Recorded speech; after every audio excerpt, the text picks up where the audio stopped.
Bien, bien, bien. Alors, chers frères et sœurs, nous nous retrouvons ce soir pour une fois de plus prendre le temps avec le Seigneur et de savourer sa parole. C'est ça, en fait, ce que Dieu veut nous apprendre, c'est de savourer sa parole, d'avoir faim et soif de sa parole. Alors, je vous propose, non pas simplement d'écouter, mais de prendre des notes. Si vous voulez être efficace dans votre vie chrétienne, si vous voulez grandir, si vous voulez aller de l'avant, il ne faut pas simplement écouter. Écouter, c'est 1/5 de ce que vous pouvez mémoriser. Si vous voulez vraiment retenir les choses pour votre futur, que ça, un futur proche ou lointain, c'est en écrivant un minimum les versets. C'est le minimum que vous pouvez faire. Donc, je vous en prie, soyez prêts à écrire quand j'enseigne, parce que je trouve que c'est la moindre des choses. L'enseignement, c'est fait pour être révisé et pour être pris pour soi et pour pouvoir le reprendre plus tard. Alors, avant de commencer, si vous le permettez, on va prier et demander au Seigneur de bénir ce temps. Père, je veux te louer, te bénir pour le temps que nous allons passer maintenant devant ta face avec, Seigneur, tes enfants. Quel que soit le nombre que nous sommes, Seigneur, cela n'est pas important. Ce qui compte, c'est que tes enfants soient disponibles et qu'ils prennent le temps avec toi. Alors, Seigneur, ouvre notre intelligence à chacun d'entre nous, chacune d'entre nous, afin de recevoir les choses qui viennent du ciel, parce que les choses nous viennent d'en haut pour la terre. Alors, si tu veux que ta volonté soit faite sur la terre comme au ciel, nous avons besoin de comprendre qui tu es et ce que tu veux de nous et ce que tu veux nous apprendre de toi. Alors, nous nous disposons maintenant à entendre comme les disciples entendent et reçoivent de la part de leur Père céleste la nourriture dont nous avons besoin ce soir pour notre temps présent et plus ou moins futur, et même dans le grand futur. Que ton nom soit béni, Père, dans le nom de Jésus. Amen.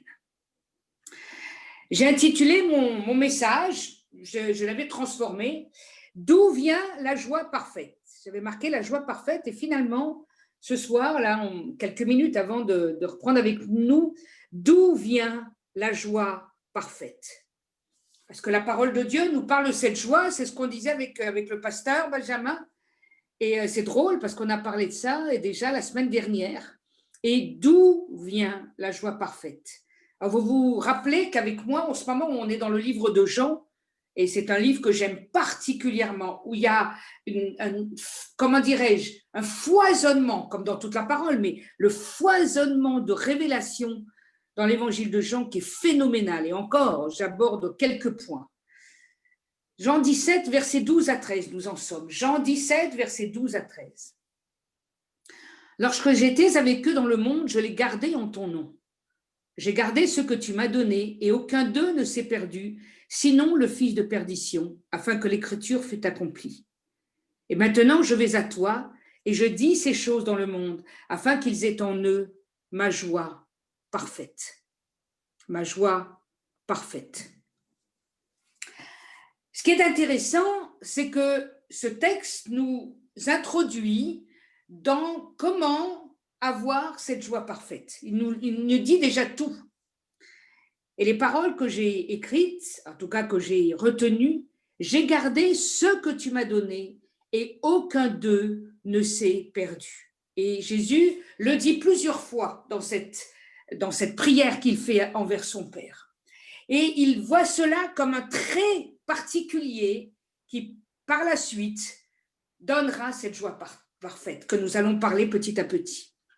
Donc, j'ai gardé ce que tu m'as donné et aucun d'eux ne s'est perdu. C'est que le Père céleste a déjà attiré à lui des hommes et des femmes pour croire en lui. C'est ce que le Père a fait. N'oubliez pas que le Père est déjà sauveur. C'est ce que nous enseigne l'Ancien Testament. Il est celui qui montre l'exemple à son Fils. Le Fils ne fait rien que ce qu'il va faire au Père. Donc, il ne peut pas inventer des choses que le Père n'a pas fait. D'accord? Donc, la foi en Christ, elle est déjà la foi en Dieu le Père. D'ailleurs, le peuple juif croit en Dieu le Père. Et puis, petit à petit, quand il vient à Christ, il rajoute sa foi dans le Messie en Christ par la puissance du Saint-Esprit. Et c'est la complétude, c'est-à-dire c'est ce qui se termine. Il n'y aura pas plus d'autres révélations par rapport à Dieu, en tout cas de qui il est. Donc, il va dire, j'ai gardé ce que tu m'as donné. Ce que le Père a donné au Fils, il les a gardés. Et il précise, et aucun d'eux ne s'est perdu. C'est-à-dire que le Seigneur a pris soin de garder ceux que le Seigneur s'était déjà attirés à lui pour ne pas être perdus, parce qu'ils doivent connaître la complétude pour pouvoir avoir une joie parfaite. Cette joie parfaite ne vient que par l'accomplissement de ce que Dieu veut faire et a fait au travers du Messie, puisque le Messie est celui qui vient de la part du Père pour montrer le Père. Donc on voit là quelque chose qui nous dépasse, hein, ça nous dépasse largement. Nous sommes dans quelque chose qui est absolument formidable. On va continuer. Jean 6, versets 37 à 40 et 44 et 45. Je répète, Jean 6, 37 à 40 et 44 à 45. Tous ceux que le Père me donne viendront à moi, et je ne mettrai pas dehors celui qui vient à moi. Car je suis descendu du ciel pour faire non ma volonté, mais la volonté de celui qui m'a envoyé. Or, la volonté de celui qui m'a envoyé, c'est que je ne perde rien de tout ce qu'il m'a donné, mais que je le ressuscite au dernier jour. La volonté de mon Père, c'est que quiconque voit le Fils et croit en lui ait la vie éternelle, et je le ressusciterai au dernier jour. Verset 44. Nul ne peut venir à moi si le Père qui m'a envoyé ne l'attire, et je le ressusciterai au dernier jour. Il est écrit dans les prophètes, ils seront tous enseignés de Dieu. Ainsi, quiconque a entendu le Père et a reçu son enseignement vient à moi. Waouh, waouh, waouh, quel texte! Alors encore une fois, tous ceux que le Père me donne viendront à moi et je ne mettrai pas dehors celui qui vient à moi. Alors souvent on cite ce texte, mais il faut savoir le contexte. Donc encore une fois, le Père qui a attiré des hommes, des femmes à lui, va les introduire dans la présence du Messie, de Jésus. Donc tous ceux que le Père me donne viendront à moi. C'est clair, ils viendront, c'est une suite logique, le Père et le Fils. Et il continue en disant, en tout cas il complète, et je ne mettrai pas dehors celui qui vient à moi. Donc comme il a été dans le Père, croyant dans le Père, le créateur de toutes choses, et nous savons que le Messie a créé avec le Père, il était avec lui, il était avec Dieu et en Dieu, il dit que celui qui va venir à lui, il ne va pas le mettre dehors, bien évidemment. Et pour cause, il vient de la part du Père, donc Jésus, il sait de la part de qui il vient. Donc, encore une fois, il ne peut pas mettre dehors. Il doit prendre celui que le Seigneur a attiré pour qu'il connaisse maintenant celui que le Père fait connaître au monde. Et il précise, car je suis descendu du ciel pour faire non ma volonté. Donc, on comprend quelle est la volonté. La volonté du Père, c'est qu'il garde ce qui l'attire à lui pour que lui, maintenant, les instruise sur la terre quand il vient. Donc, car je suis descendu du ciel pour faire non ma volonté, mais la volonté de celui qui m'a envoyé. Donc, on comprend quelle est la volonté. Les choses sont claires. Le Père lui a donné des hommes et des femmes à connaître son nom et qu'il envoie au Fils, qu'il ne mettra pas dehors cela. Et il dit, moi, je fais donc la volonté de mon Père. Je fais ce que le Père me demande de faire. C'est-à-dire, je garde ce que tu m'as donné. Je trouve ça absolument magnifique. Donc, la volonté de Dieu, ce n'est pas une chose extraordinaire. Enfin, c'est extraordinaire, mais ça n'est pas quelque chose de, comment dirais-je, de secret qu'on connaîtra jamais, dont on dit, ouais, mais c'est quoi la volonté? La volonté de Dieu, elle est simple. Elle est simple. C'est de connaître Dieu et de lui obéir et de faire les œuvres qu'il a préparées d'avance. Arrêtons de chercher des choses spéciales. Oui, mais je prie, je cherche la volonté de Dieu, mais la cherche pas, tu la connais. Tu la connais, la volonté de Dieu. Et le Fils, là, nous le dit. Il nous le dit clairement, le Père m'a donné des hommes et des femmes à connaître, je ne vais pas mettre dehors ces gens-là, parce qu'au contraire, Dieu me demande de les garder précieusement, parce que moi, je suis venu du ciel pour faire la volonté du Père, c'est-à-dire d'enseigner à ceux qui viennent à moi. Or, la volonté de celui qui m'a envoyé, dit-il, c'est-à-dire son Père, c'est que je ne perde rien de tout ce qu'il m'a donné, de tout ce qu'il a attiré à lui pour me les donner, mais je le ressusciterai au dernier jour. Alors, ce qui est intéressant, c'est qu'il prévoit beaucoup plus loin. Il dit, mais je parce qu'il parle d'une personne, ressusciterai au dernier jour. Donc, il y a une finalité dans tout ça. Jésus a une tâche à faire. C'est lui qui va donner, qui va ressusciter ces personnes au dernier jour. La volonté de mon Père, il continue, c'est que quiconque voit le Fils et croit en lui ait la vie éternelle.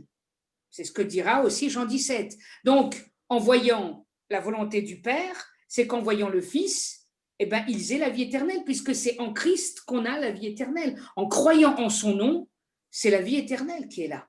Et puis la vie éternelle, elle nous amène quoi? À la résurrection au dernier jour.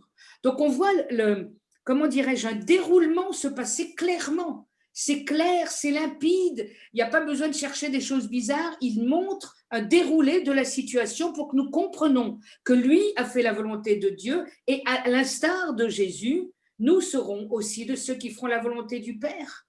C'est lui qui a attiré des hommes et des femmes. Quand on va pour les côtoyer, alors on n'a plus qu'à voir qu'ils aspirent à Dieu. Nous présentons Dieu et nous présentons celui qui leur donne la vie éternelle, Jésus. Donc le Père et le Fils et tout ça par la puissance du Saint-Esprit.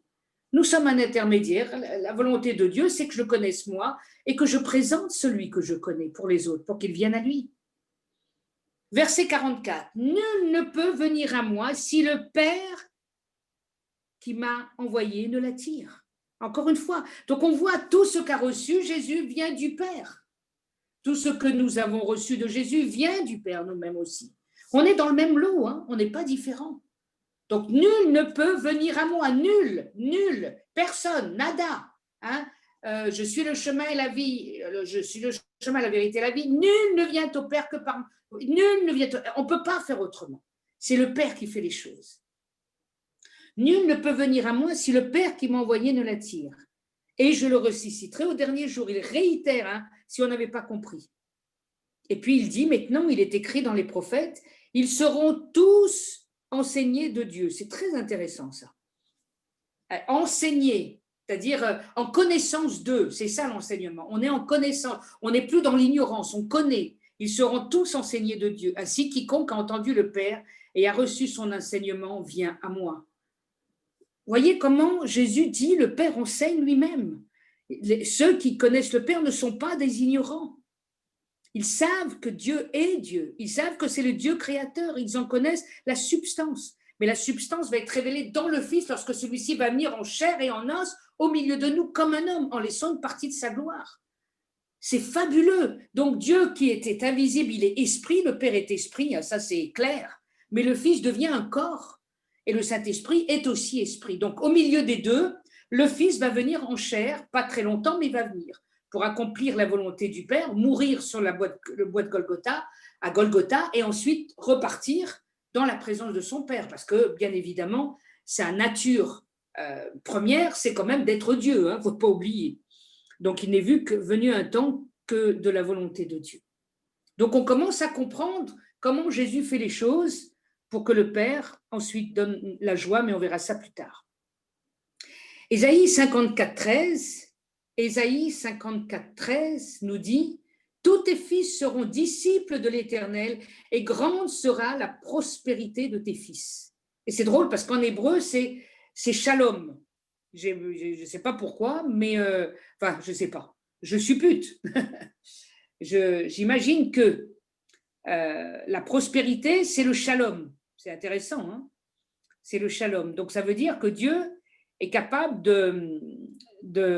comment dirais-je, de faire que ta prospérité à toi, c'est que tu es dans le shalom. C'est une prospérité dans le shalom. C'est une paix parfaite, donc tu ne peux que prospérer. C'est ça la paix. C'est de la prospérité de l'âme. Donc, tous tes fils seront disciples de l'Éternel. Nous, on parle toujours d'être disciples de Jésus. Et on a raison. On a tout à fait raison. Mais déjà, dans Ésaïe, nous avons la notion d'être disciple de l'Éternel. Donc, celui qui connaît vraiment la parole, qui est déjà de l'Ancien Testament, pas de souci, il est bien enseigné. Et grande sera la prospérité, donc le shalom de tes fils. Ils seront en paix parce qu'ils auront une continuité de ce que celui qui aura été enseigné a reçu de la part de Dieu. Dans 1 Pierre 2,9, il dit, vous au contraire, vous êtes une race élue, un sacerdoce royal, une nation sainte, un peuple acquis, afin que vous annonciez les vertus de celui qui vous a appelé des ténèbres à son admirable lumière. C'est un texte que nous connaissons bien, que nous citons parfois. Et là, le Seigneur indique, aussi bien que le peuple juif l'a été, celui qui va compléter le peuple juif qui sont les nations pour venir être avec le peuple juif, un seul peuple. Il dit tout cela, une race élue, un sacerdoce royal, une nation sainte, un peuple acquis, Pourquoi faire? Pourquoi faire? Afin que vous annonciez les vertus, c'est-à-dire les qualités de celui qui vous a appelé des ténèbres à son admirable lumière. Alors, qui nous a appelé? Le Père, mais aussi le Fils.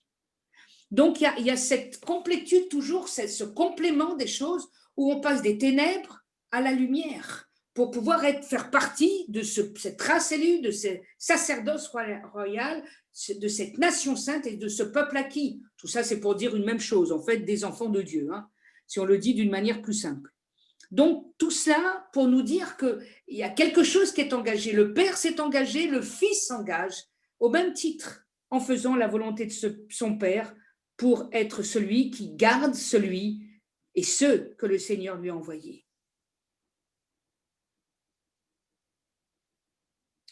Jean 18, 9, Jean 18, 9, décidément, il va toujours me dire la même chose, Jean 18, 9, il dit cela afin que s'accomplisse la parole qu'il avait dite, je n'ai perdu aucun de ceux que tu m'as donnés. C'était simplement pour vous compléter. Je ne vais pas l'expliquer parce que je l'ai déjà fait. Donc, je n'ai perdu aucun de ceux que tu m'as donnés. Sinon, il y a une exception, le fils de perdition, afin que l'écriture soit accomplie.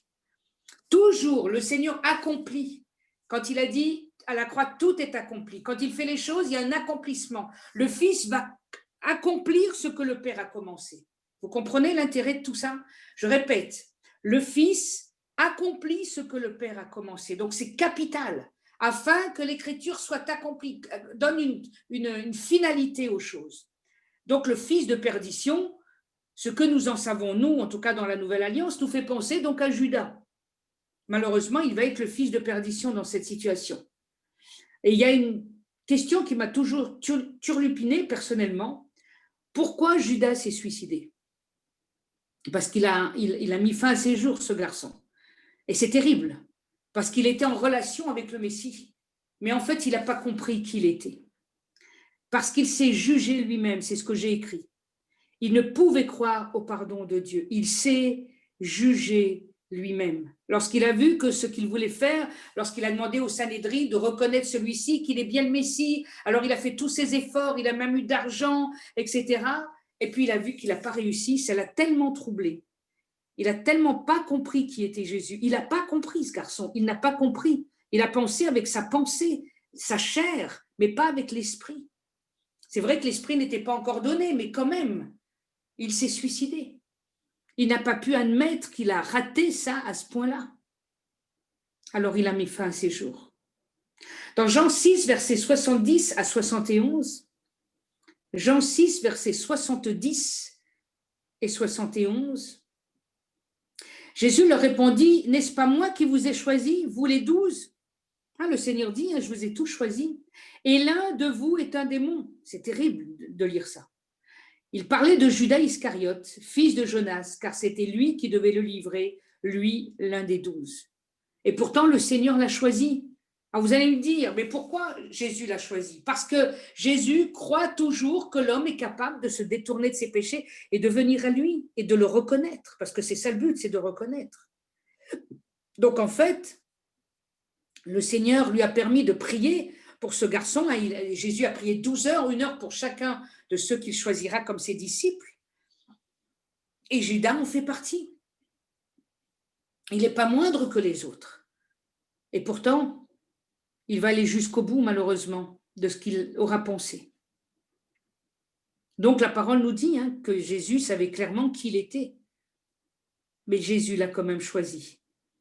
C'est incroyable. Jésus choisit des gens qui nous semblent à nous un jour peu probables, et pourtant Dieu les attire, il aspire jusqu'à ce qu'ils changent pour comprendre vraiment qu'est-ce que Dieu veut de leur vie. Jean 13, versets 25 à 27, c'est toujours pour compléter par rapport à Satan, je vous donne toujours des versets suffisants pour pouvoir nourrir votre foi. Jean 13, versets 25 à 27. Jean 13, 25 à 27. Et ce disciple, s'étant penché sur la poitrine de Jésus, lui dit, c'est au moment du repas de Pessah, « Seigneur, qui est-ce » Jésus répondit, « C'est celui à qui je donnerai le morceau de pain. » Et ayant trempé le morceau, il le donna à Judas, fils de Simon l'Iscariote. Dès que le morceau fut donné, Satan entra dans Judas. Jésus lui dit, ce que tu fais, fais-le promptement, c'est-à-dire fais-le rapidement. Ne te pose plus de questions maintenant, il faut aller jusqu'au bout. Parce que pour Jésus, ça va devenir très dur. Hein. Donc, franchement, ne tergiverse pas. C'est assez dur pour moi. C'est un peu ça que ça veut dire. Je sais où je vais. Je sais que je vais devoir supporter la croix. Et le Seigneur, ça commence à monter la moutarde, hein, le pauvre. Hein, ça commence à monter. Hein. C'est pas simple. Hein. Il est au repas de Pessah, mais je crois que la fête n'y est pas pour lui. Hein. Il sait qu'il va prendre ce dernier repas de Pâques, de Pessah avec ses disciples et il va être lui-même l'agneau de Dieu. Hein. C'est pas tuer un agneau pour cette occasion, mais il va être l'agneau de Dieu qui ôte le péché du monde. Et là, il va accomplir jusqu'au bout la volonté du Père. Donc, voilà ce qu'il dit au sujet de Judas. Matthieu 27, 3 à 5, toujours pour compléter. Matthieu 27, 3 à 5. Alors Judas, qui l'avait livré, voyant qu'il était condamné, se repentit et rapporta les 30 pièces d'argent aux principaux sacrificateurs et aux anciens en disant « J'ai péché en livrant le sang innocent. » Vous vous rendez compte ? En livrant le sang innocent. Ils se rendent compte. Ils répondirent « Que nous importe ? Cela te regarde. » Judas jeta les pièces d'argent dans le temple, se retira et alla se pendre. Et tout d'un coup, il a réalisé, il a vu que ce que le Sanhédrin est en train de faire n'était pas en fonction de ce que lui croyait. Et il dit, mais j'ai péché en livrant le sang innocent. Donc, il voit là toute la splendeur de Jésus tout d'un coup d'une autre manière. Il dit, mais lui, il était innocent, il n'a rien fait, il n'a fait aucun mal. Et il n'a pas compris, alors il jette les pièces. Finalement, bien sûr, il se retire et il alla se pendre. Et il se condamne lui-même. Il se condamne lui-même. Ouais. Acte 1, versets 16 à 19. Toujours pour compléter. Acte 1, versets 16 à 19. Tout ça pour vous montrer combien la parole de Dieu est toujours la même. Elle nous enseigne dans une même vision, une même direction. On n'a pas besoin de s'inquiéter de ce que la parole de Dieu, elle est unie par le Saint-Esprit. Malgré les 40 auteurs qui ont écrit la parole de Dieu, elle a une unité comme aucun livre sur la terre n'existe. Il n'y a pas de livre. N'oubliez pas que la Bible contient 66 livres, 39 dans l'Ancien Testament et puis 27 dans le Nouveau Testament. Donc, c'est une bibliothèque que nous avons, une grande bibliothèque, et chacun de ces livres est un complément de l'autre. C'est comme un rouleau qui se déroule. D'ailleurs, les Juifs n'ont pas de livre, mais ils ont des rouleaux de la Torah, donc des rouleaux qui délivrent. C'est ce que Jésus avait fait quand il avait lu dans Ésaïe. Et on voit clairement ces rouleaux se compléter les uns aux autres jusqu'à le plein accomplissement du Messie. Acte 1, versets 16 à 19. Hommes, frères, il fallait que s'accomplisse ce que le Saint-Esprit dans l'Écriture a annoncé d'avance par la bouche de David au sujet de Judas, qui a été le guide de ceux qui ont saisi Jésus. Il était compté parmi nous. Il avait part au même ministère. Cet homme, ayant acquis un champ avec le salaire du crime, est tombé, s'est rompu par le milieu du corps et toutes ses entrailles se sont répandues. Bon, c'est une manière un peu dramatique d'expliquer sa pendaison. La chose a été si connue de tous les habitants de Jérusalem que ce chant est appelé dans leur langue Hakeldama, c'est-à-dire chant du sang. Donc, comment dirais-je, il nous rappelle ce que déjà avait été écrit bien avant que celui-ci ne vienne au monde. D'ailleurs, dans Zacharie 11, versets 12 à 13, dans Zacharie, versets 12 à 13, Zacharie 11, pardon, versets 12 à 13, Zacharie 11, versets 12 à 13, je leur dis, si vous le trouvez bon, donnez-moi mon salaire, sinon ne le donnez pas. Et ils pesèrent pour mon salaire 30 cycles d'argent. L'Éternel me dit, jette-le au potier, ce prix magnifique auquel ils m'ont estimé. Auquel ils m'ont estimé. Ça veut dire qu'ils ont estimé Dieu à ce prix-là. Et je pris les 30 cycles d'argent et je les jetai dans la maison de l'Éternel pour le potier. Et on sait que c'est la maison du potier, hein, là où Judas s'est répandu voilà, pour se pendre. Donc on voit la parole de Dieu qui déjà dans l'Ancienne Alliance avait prévu ça. Donc quand il dit ils m'ont estimé à 30 cycles d'argent, il dit le Père, parce que là c'était le Père, mais en fait c'est avec le Fils, en Fils que cela va s'accomplir pleinement.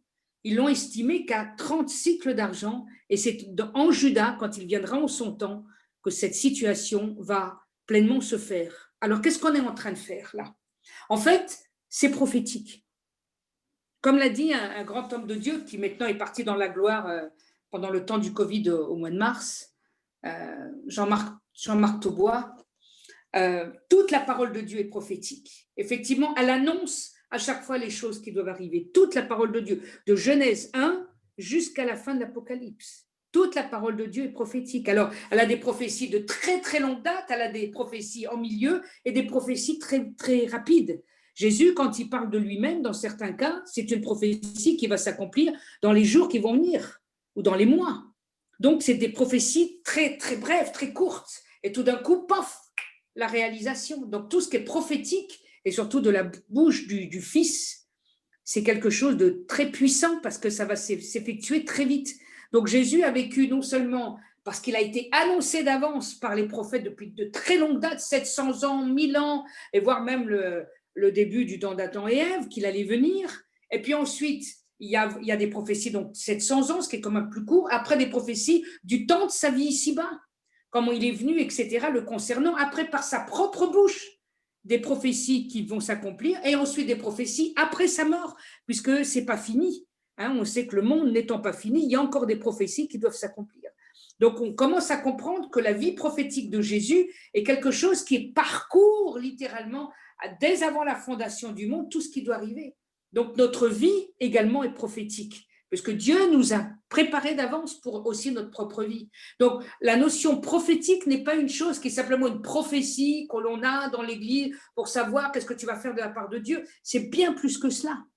Ta vie prophétique, c'est quelque chose qui a été prévu par le Père, que tu serais attiré par le Père pour arriver en Christ et pour faire la volonté du Père, c'est-à-dire d'annoncer à d'autres ce que toi tu as reçu pour que d'autres croient en Christ. Tu es un témoin. C'est ça que Dieu a prévu pour ta vie. Pour tout le monde, il n'y a pas une personne qui doit échapper à ça. Le vrai chrétien, il est témoin. C'est sa vocation de base. Après, les dons auxquels Dieu lui a attribué, le rôle qu'il va jouer dans le corps de Christ, ça c'est autre chose. Ça, ce sont des tâches personnelles, plus individuelles. Mais la notion d'être des témoins, c'est tous, qu'on soit des jeunes gens, relativement jeunes, après un peu de maturité et plus âgés, faire partie du troisième âge, comme je commence à faire partie maintenant, ça n'empêche pas toujours cette vocation. Hein, c'est la même vocation, il n'y a rien à faire. Hein, Dieu nous a donné la même chose, nous sommes témoins de Christ. Alors tout cela, maintenant, on va arriver à notre thème, d'où vient la joie parfaite? Eh bien de tout cela, c'est de tout ce qu'il n'a pas perdu et qu'il a attiré, que le Père a attiré à lui pour qu'il égare la finalité du salut, de la vie éternelle et de la résurrection, c'est qu'ils aient en eux la joie parfaite. Dieu veut que nous ayons une joie parfaite, et cette joie parfaite complétée, c'est par le Messie qu'elle est complétée. Il y avait déjà la joie dans le Père, mais la joie du Fils, on n'a plus rien à attendre. Le Saint-Esprit est venu, bien évidemment aussi. Donc tout est là pour ma satisfaction, tout est là pour une joie parfaite, elle n'est entachée de rien. Ma joie parfaite. Jean 3, verset 29. Ah, c'est magnifique. Vous savez, il y a des textes qui sont une réjouissance pour l'âme. Jean 3, 29. Celui à qui appartient l'épouse, c'est l'époux. Et nous savons que c'est Jean-Baptiste. Mais l'ami de l'époux, Jean-Baptiste, donc, qui se tient là et qui l'entend, éprouve une grande joie à cause de la voix de l'époux. Aussi, cette joie qui est la mienne est parfaite. Voilà, on ne tergiverse pas, on n'est pas en train de dire oui, mais peut-être. Non, il n'y a pas de oui, il n'y a pas de peut-être. Elle est claire, nette et précise, la parole de Dieu. Hein, je répète, celui à qui appartient l'épouse, donc nous sommes l'épouse de Christ, c'est l'époux. Ben, oui, c'est normal, donc c'est le Christ. Mais l'ami de l'époux, c'est-à-dire là, c'était Jean-Baptiste, qui se tient là et qui l'entend, éprouve une grande joie à cause de la voix de l'époux, parce qu'il l'entend. Aussi, cette joie qui est la mienne est parfaite. Elle est parfaite. Elle n'est entachée de rien. Elle est complète. Ça y est, le Messie est venu. Il s'est fait connaître. Il s'est révélé.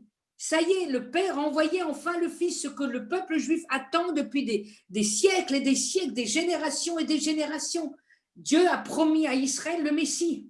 Et il l'a fait. Il a accompli sa volonté. Vous comprenez combien c'est important Pour le peuple juif, vous ne l'attendiez pas en tant que nation. Pour vous, c'est un miracle de croire en Dieu.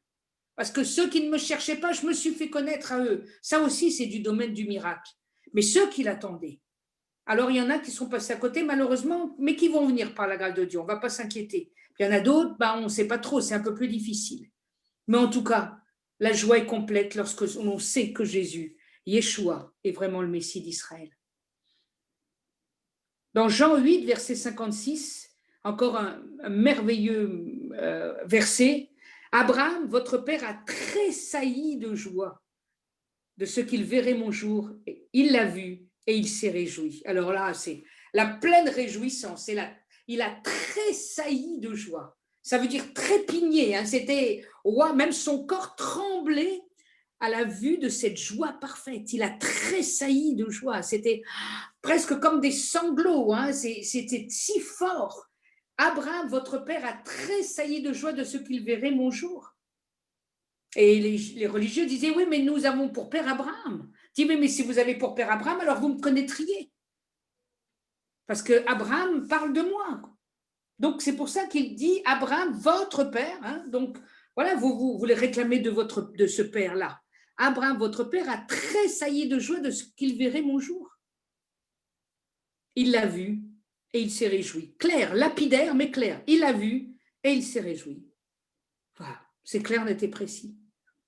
Donc, on voit le texte nous dire quelque chose, mais de si fort. C'est waouh, c'est tellement fort. Jean 15, versets 9 à 14. Nous arrivons bientôt vers la fin. Et là, c'est pour rentrer maintenant dans cette joie, comme nous venons de le faire. Jean 15, versets 9 à 14. Comme le Père m'a aimé, je vous ai aussi aimé.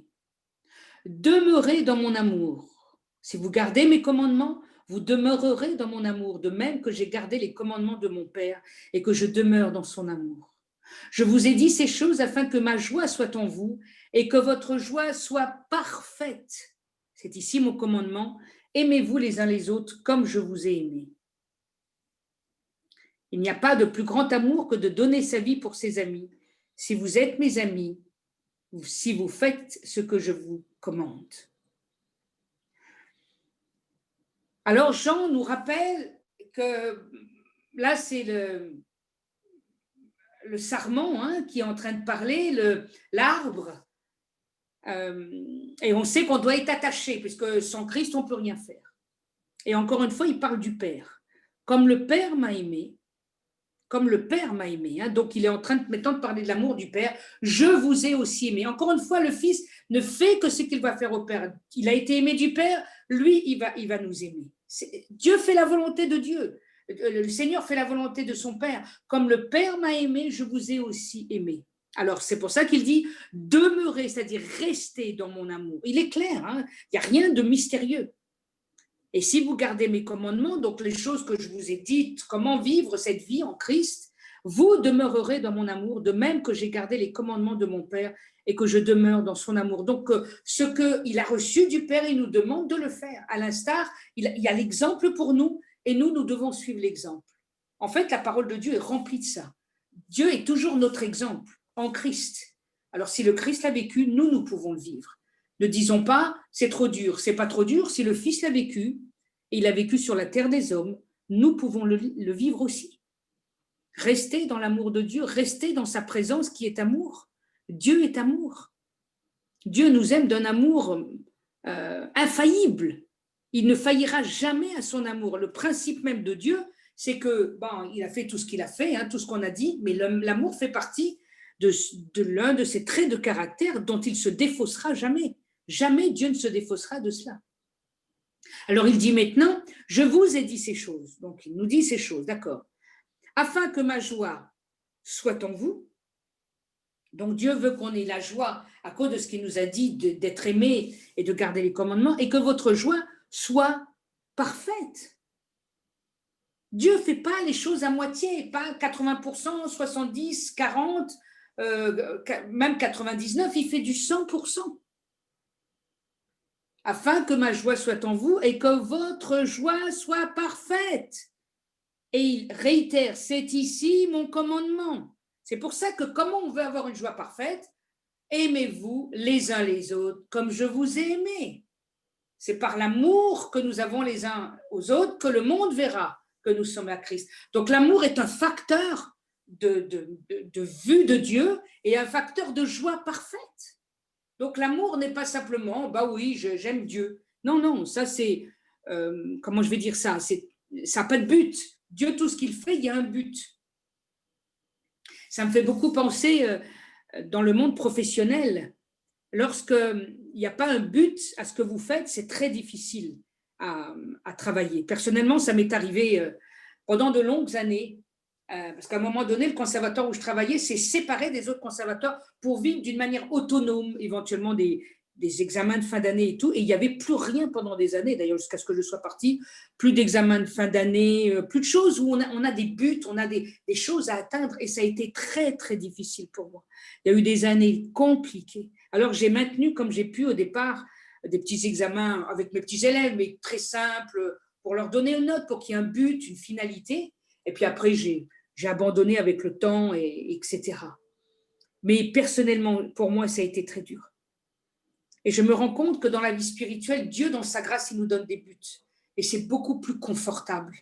Donc, sachez que quand votre patron vous donne un but à atteindre, c'est toujours très sain. Parce que ça vous oblige à vous dépasser, ça vous oblige à aller jusqu'au bout de quelque chose. Et vous avez comme une satisfaction intérieure. Alors, même si ce n'est pas parfait et ce n'est pas important, là, dans le monde, ce n'est pas important d'être parfait. Ce qui compte, c'est de faire, ce qui est très différent. Donc, la perfection, ce n'est pas important. Mais sachez que ce que vous ferez va vous donner un but, un sens à ce que vous faites. Et dans la vie spirituelle, il en est de même. Dieu nous donne des buts, il nous donne des moyens d'atteindre pour ne pas brasser de l'air. Parce qu'on ne brasse pas de l'air quand on est chrétien. Hein. On brasse des choses qui sont claires et saines. Donc, par l'amour que le Père, que le Fils a reçu du Père qui nous transmet, il dit, et ensuite les commandements pour vivre en Christ, hein, comment se comporter, bien évidemment. Il dit, cet amour-là, je vous ai dit ces choses afin que ma joie soit en vous et que votre joie soit parfaite. C'est pour ça qu'il dit, à nouveau, c'est ici mon commandement, aimez-vous les uns les autres. Tout ça est très cohérent. C'est très cohérent. Et puis, il va aller plus loin, Jésus. Il va dire, non seulement aimez-vous les uns les autres, comme je vous ai aimé. Comme je vous ai aimé. Alors, c'est quoi le comme je vous ai aimé? Ben, je vais vous le dire. C'est jusqu'à donner sa vie. L'amour de Christ a été jusqu'à donner sa vie pour nous. Et un jour, il viendra que nous donnerons notre vie pour le Christ. Vous savez, il y a eu des jeunes missionnaires. Au 19e siècle, beaucoup. Il y a eu un travail missionnaire absolument phénoménal. Phénoménal, aussi bien de la part des catholiques que des protestants, qui sont allés dans des territoires inconnus à l'époque, qui est la Chine, l'Inde, donc des territoires énormes, phénoménaux, et pour lesquels il n'y avait rien de chrétien.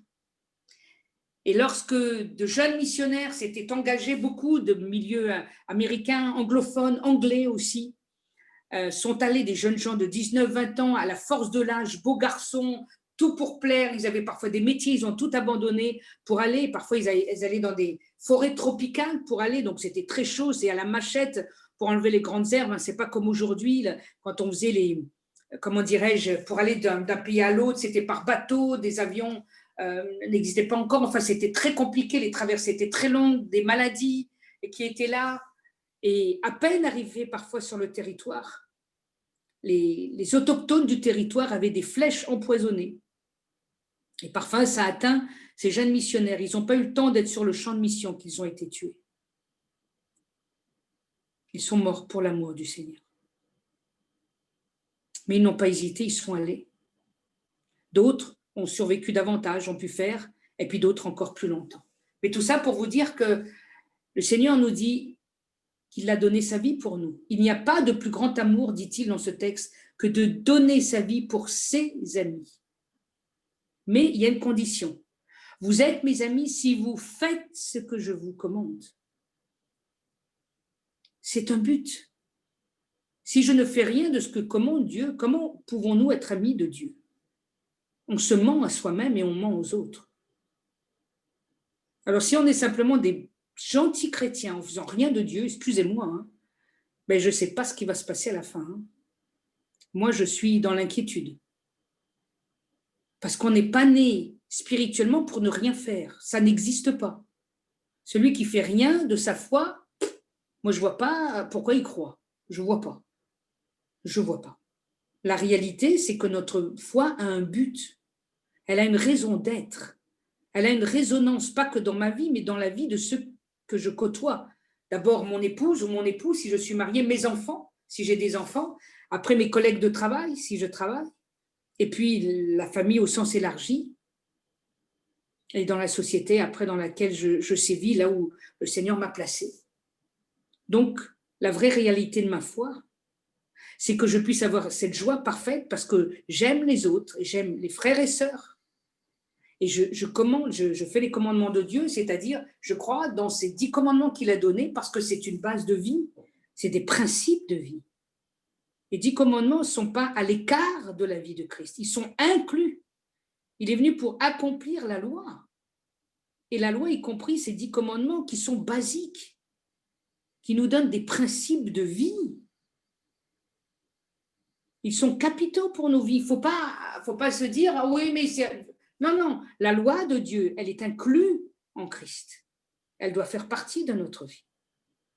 De ne pas donner de faux témoignages contre mon prochain, de ne pas donc l'envier de ce qu'il possède, d'honorer mon père et ma mère, de ne pas tuer, de ne pas voler, de ne pas commettre adultère, d'aimer Dieu en principe, hein, ça c'est le premier. Voilà, puis j'en ai oublié, mais c'est simplement pour en citer quelques-uns. C'est pour nous donner une structure de vie, c'est la structure des commandements. Faut pas croire que le chrétien n'a pas de structure de vie. Dans ces cas-là, moi, je m'inquiète gravement. Il a une structure, il y a un minimum. Et on va terminer dans Jean 16, versets 21 à 24. Jean 16, versets 21 à 24. Jean 16, versets 21 à 24. La femme, lorsqu'elle enfante, éprouve de la tristesse parce que son heure est venue. Mais lorsqu'elle a donné le jour à l'enfant, elle ne se souvient plus de la souffrance à cause de la joie qu'elle a de ce qu'un homme est né dans le monde. Vous donc aussi, vous êtes maintenant dans la tristesse, mais je vous reverrai parce que le Christ va donner sa vie. Et votre cœur se réjouira et nul ne vous ravira votre joie. On voit le contexte, parce qu'on parfois aussi ce verset. Mais là, enfin, on voit le contexte. En ce jour-là, vous ne m'interrogerez plus sur rien. En vérité, je vous le dis, ce que vous demanderez au Père, il vous le donnera en mon nom. Parce que le Fils va partir. Hein. Donc là, tout d'un coup, la prière, elle sera dans le nom de celui qui a déjà tout donné, qui nous a fait connaître le Père. Jusqu'à présent, vous n'avez rien demandé en mon nom, et pour cause, le Fils était là. On ne peut pas demander en son nom, puisque le Fils n'a pas donné sa vie. Donc c'est logique. Demandez, vous recevrez. Donc là, ça sera fait maintenant quand le Christ va donner, afin, il y a le but, que votre joie soit parfaite. Jésus veut nous donner une joie parfaite, mes amis. Il veut nous la donner. Mais pour la recevoir, il nous faut comprendre le déroulé. Il nous faut comprendre ce que Dieu nous a appris. D'abord l'amour, qui est reçu du Père, donné au Fils, transmis par le Fils pour nous. Que ce que nous avons appris, c'est de la part du Père qui nous a attirés à lui et qui nous a fait connaître le Fils, même si nous n'en avons pas confiance, c'est comme ça que Dieu a fait. Et là, dans Jean 16, l'apôtre nous donne c'est comme une parabole. Souvent, hein, on a des fois des toutes petites paraboles, mais c'est très intéressant. Et il nous parle de l'enfantement. Et c'est vrai, je pense, pour celles qui ont connu d'enfanter des enfants, au départ, c'est vrai que quand ils sont au moment d'accoucher, c'est difficile, voire douloureux, parfois même très douloureux. Parce qu'avant de sortir, l'enfant, il faut qu'il fasse son chemin, hein, au travers du corps dans lequel il était bien au chaud, il doit faire son chemin, puis trouver une ouverture du corps de la femme pour qu'elle puisse suffisamment dilater pour faire passer la tête et le reste du corps. Donc c'est douloureux parce que comment dirais-je, ça étire le bassin de la femme. Donc elle a son corps qui est étiré de partout. Vous savez, ça doit être douloureux, hein, ça doit être difficile. Mais quand l'enfant est là, alors il y a de la joie. C'est fini, toute la douleur s'est envolée. Et pourtant, elle a été réelle, la douleur, hein, on peut pas la nier. Hein. Surtout quand c'est pas de césarienne ou qu'il n'y a pas eu d'une piqûre pour pouvoir soulager, etc. Hein, etc. Donc là, du moment que l'enfant est là, la souffrance est partie et il y a de la joie. Il est dit à cause de la joie qu'elle a de ce qu'un homme est né dans le monde. Donc c'est une parabole. Et il dit maintenant, vous donc aussi, vous êtes maintenant dans la tristesse, parce que le Seigneur va partir. Donc c'est pas simple de savoir ces choses. Les disciples, ils ont une tâche ingrate, les pauvres. C'est eux qui ont essuyé les plâtres avant nous. Hein. Ils ont été courageux. Hein. Mais vous donc, vous êtes maintenant dans la tristesse. Mais je vous reverrai, dit-il. Ne vous inquiétez pas. Je vous reverrai et votre cœur se réjouira. Déjà, il parle du cœur réjouissant. Et nul ne vous ravira votre joie. Parce que ce qui va se passer, c'est tellement glorieux que quand le Christ va donner sa vie, qui va compléter, qui va nous envoyer le Saint-Esprit et qu'on sait que Christ va habiter en nous, nul ne nous ravira notre joie. Nul ne peut pas nous ravir notre joie. C'est impossible. Cette joie-là, elle est indéracinable. Elle ne peut pas se déraciner. Si nous croyons en Christ, si nous nous appuyons sur sa parole, si nous croyons qu'il est le Sauveur, le Messie, celui qui est venu de la part du Père pour nous donner tout ce que lui a reçu du Père et nous l'a donné, alors nul ne peut nous ravir notre joie. C'est impossible. Parce que cette joie-là ne vient même pas de nous. Elle vient d'en haut directement pour nous dire, tu es en Christ. Tu as une joie spirituelle qui est indécrottable. Alors il continue en disant, en ce jour-là, vous ne m'interrogerez plus sur rien. Ben oui, parce que ça sera fini, hein, il va compléter. En vérité, je vous le dis, ce que vous demanderez au Père, il vous le donnera en mon nom, puisque maintenant il présume de ce qui va se passer plus tard. Hein. Vous inquiétez pas, même dans votre prière, je vais être là, parce que ce que vous allez demander, c'est au travers de moi que je peux le donner.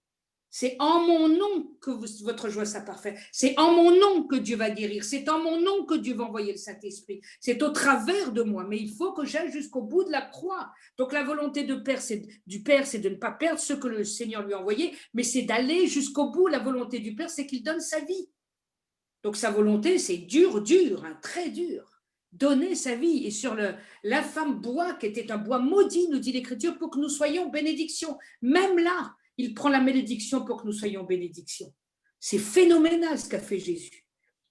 Donc, il vous le donnera en mon nom.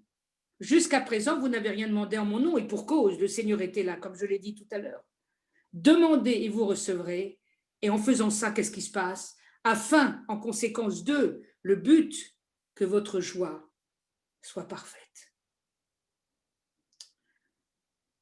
Alléluia. Voilà ce que je voulais vous donner ce soir. Voilà ce que je voulais transmettre. D'où vient la joie parfaite? Et je crois que j'en ai fait un peu le tour. Je ne dis pas que j'ai tout complété, bien évidemment. Mais je crois que le Seigneur m'a donné beaucoup, beaucoup pour vous et beaucoup pour moi. Je suis tellement heureuse en transmettant ces choses. Ma joie est grande aussi de vous le transmettre, je peux vous le dire. J'ai une joie. Ouais, ça c'est le Seigneur. Alors je vais prier maintenant, si vous le permettez. Parce qu'on ne peut jamais terminer sans la prière. Elle vient comme clôturer, comme mettre un terme, en tout cas pour ce petit temps passé ensemble. Seigneur, quelle réjouissance nous avons en toi. Même Abraham a tressailli de joie parce qu'il a vu le Fils. Nous sommes comme le Père Abraham, qui est notre Père de la foi, de ceux qui nous réjouissons et d'avoir cette joie parfaite dans le Fils, parce que tout ce qu'il a reçu du Père, tout, il l'a pleinement accompli en faisant sa volonté. Et à notre tour, Seigneur, tu nous invites à faire la volonté du Père et du Fils par la puissance du Saint-Esprit, à apporter ce merveilleux cadeau qu'est Christ, ce cadeau incommensurable qu'est Christ qui a donné sa vie sur la croix de Golgotha, cette lumière parfaite, celui qui n'a pas hésité une seconde, même s'il a dit à Judas, vas-y, va faire ce que tu as à faire promptement, parce que déjà, comme je le disais d'une manière un peu particulière, mais comme la moutarde qui lui montonnait, Jésus était déjà, oui, dans ce qui va se passer, ça ne va pas être simple.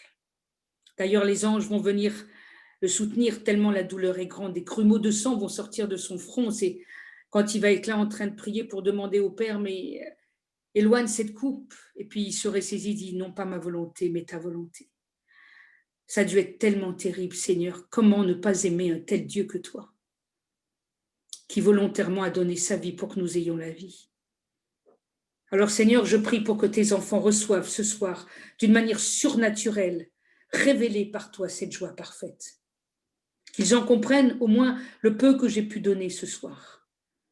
Et qu'ils puissent comprendre que la parole de Dieu le dit de manière claire, fondée, pour que cette joie ne soit pas partielle ou mitigée, mais une joie vraiment parfaite dans le Fils et grâce au Père.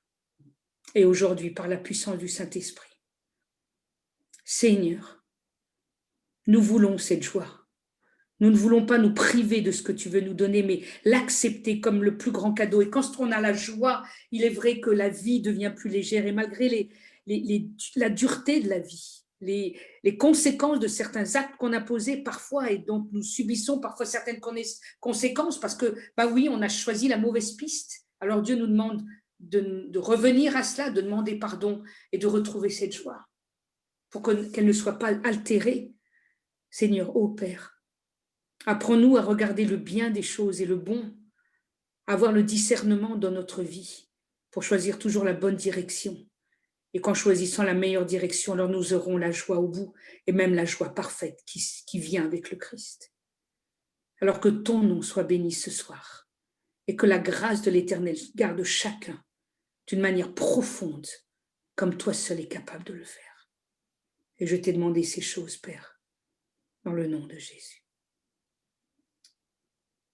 Amen.